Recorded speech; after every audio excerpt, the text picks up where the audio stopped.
Welcome back, League. Following one incredibly exciting week of football and fantasy, we're now coming off a trade deadline that has seen some pretty notable names move.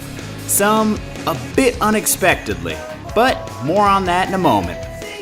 In completely unrelated news, do y'all remember that day, about a week after I bought this Veloster? It wasn't starting. I had it towed to a mechanic who then claimed it was a fuel pump fuse missing, which makes absolutely no sense considering I had been driving it for a week. In fact, I had been driving it the night before. I drove out to Tony's and back with no issues. Well, anyways, it happened again today, confirming my belief that it had nothing to do with the fuel pump or fuel, and that it had everything to do with cold weather. This is looking like it's going to be a fun winter. After letting it sit in the sun while I was on the phone with a couple different people at Hyundai, it suddenly fired right up while I spoke to one of their parts guys. Of course it did. I went down to my local Advance to get my battery tested anyways, and to no surprise, everything was cool. I'm talking battery, starter, alternator, everything's working the way it's supposed to. Anyways, I'm sure we'll have more on that later, because even if it doesn't happen again today, this week, or this fucking year, the issue is not resolved. On to fantasy. League leader Gabs notches yet another victory under her belt, defeating Gabe in a not-so-close bout. Supported mostly on the strength of her running game still, Gabs is playing old-school smash-mouth football, and it's working. Gabe had a pretty solid outing, with the exception that Jordan Reed was injured and removed from the game after one catch of 5 yards. While Kyle Rudolph had a better game on your bench, Gabe, it wouldn't have been enough to seal the victory in that one. I see you were successful in picking up Derek Carr. That's excellent, and he seems to be performing admirably too. The only concerning bit I take from y'all's game is that Gabe's usually feisty receiving core was held in check.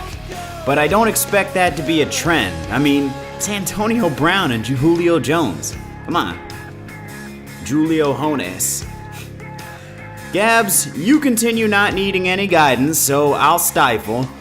Keep up the good work, and you may just secure that trophy you were denied last year. Mikhail drops another as Chris Smith brings in his third win of the season with an unusually great day considering how his season has been. It can all be attributed to DeAndre Hopkins, whom had a 200-plus yard day with a touchdown. Otherwise, the team did alright, but not bad. You were sitting on 2 good scoring defenses this week. A lot of that going on this past week, too. Very defensive games being played. Now, Mikhail, I knew it might be possible for you to come back to take the win, but with Kansas City going up against Denver, even with the 2 dynamic playmakers you have, it was going to take a great game out of both of them. And they both delivered the opposite. But they'll go on to face Dallas, so there's plenty more upside for you next week.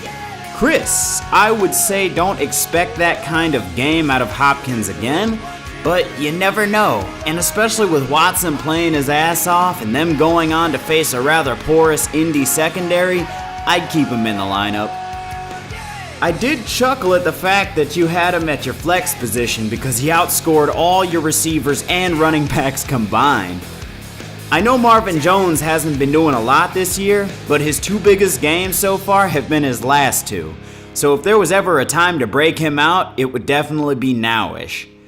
They will go on to face Green Bay in a rivalry game, so expect him to contribute decently against the Pack's not-so-great secondary.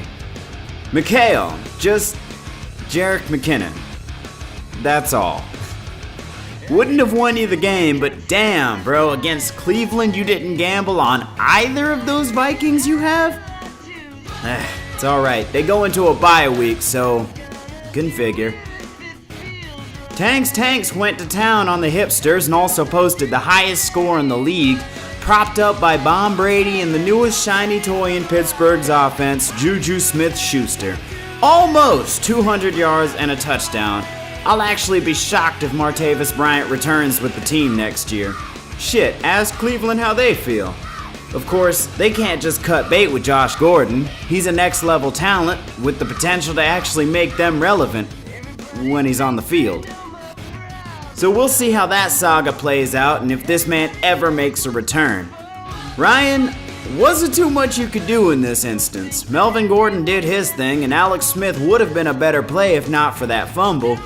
But you had what Tank called a good game last week. So at least you're still swinging with the best of them. Y'all are both now 4-4, but Tank is on a 2-game win streak while you're riding a 2-game slide. I'm confident you'll bounce back though. Stay vigilant. Now I know at this point y'all are thinking, Ronin, what about the Game of the Week?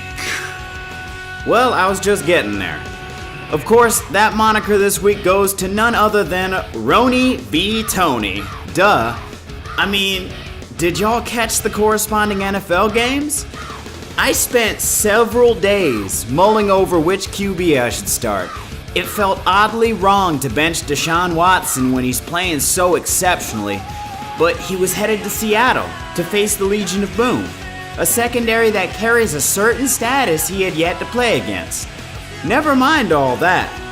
On the opposite side of the field was my other QB option, and first-round pick this year. A quarterback whom the rookie is drawing many comparisons to. I started the day absolutely furious because barely into the first quarter, both Watson and the speedster Will Fuller were both past 20 points. I'm talking a 59-yard touchdown strike that looked absolutely gorgeous in the replays, by the way, while Russell barely chugged on. I bitched and bitched and bitched about fucking analysts and so-called experts on the topic. Man, I was mad. But damn, settling in to watch that game was incredible. By the fourth quarter, the two QBs were almost identical in terms of yardage. Same amount of TDs, but Watson was a bit more mobile in his game. And what better direction for this game to go in but a shootout? I mean, in the fourth quarter alone, they just went back and forth. Watson fearlessly slinging passes into Seattle's secondary. He scored yet another touchdown on a screen that featured DeAndre Hopkins flipping out for 72 yards.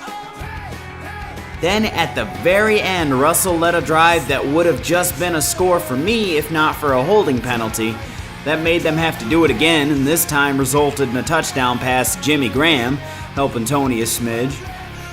But the end left Wilson with 2 more points than Watson because of a late interception thrown by the Rook. The end of the game left me right where I wanted to be though going into Monday night, with me leading Tone by 11 points with his kicker against my tight end. The tight end in question? Why, Travis Kelce, of course. A tight end that Denver has had a history of not being able to stop.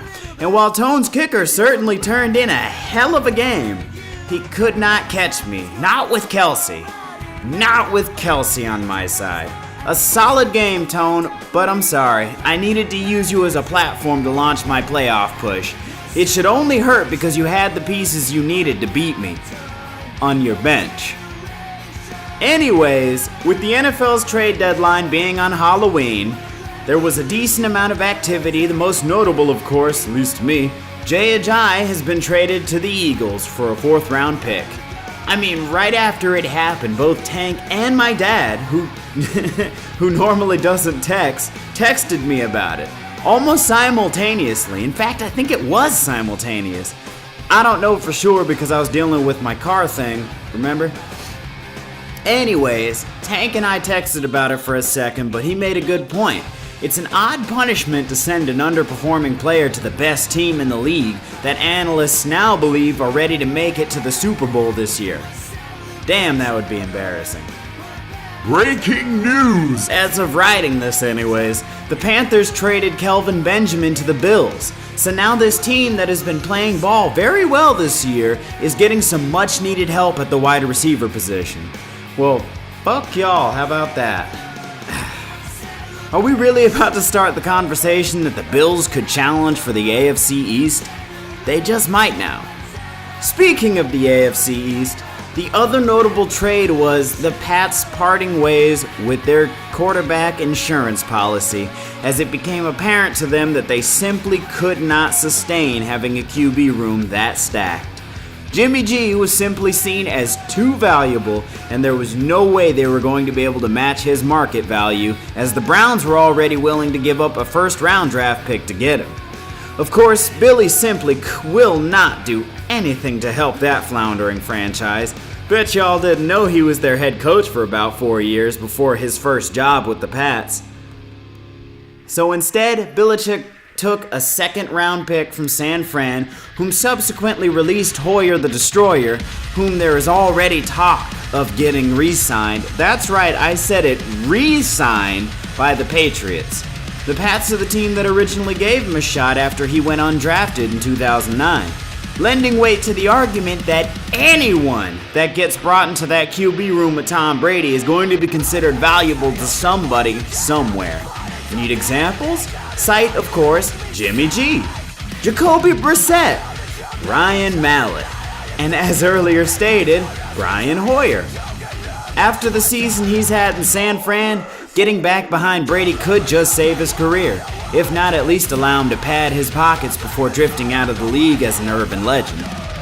It's a shame he broke his arm in 2016 because based on the numbers, he was poised to replace Jay Cutler as their long-term answer. Oh well. Anyways, here's our tale of the tape this week.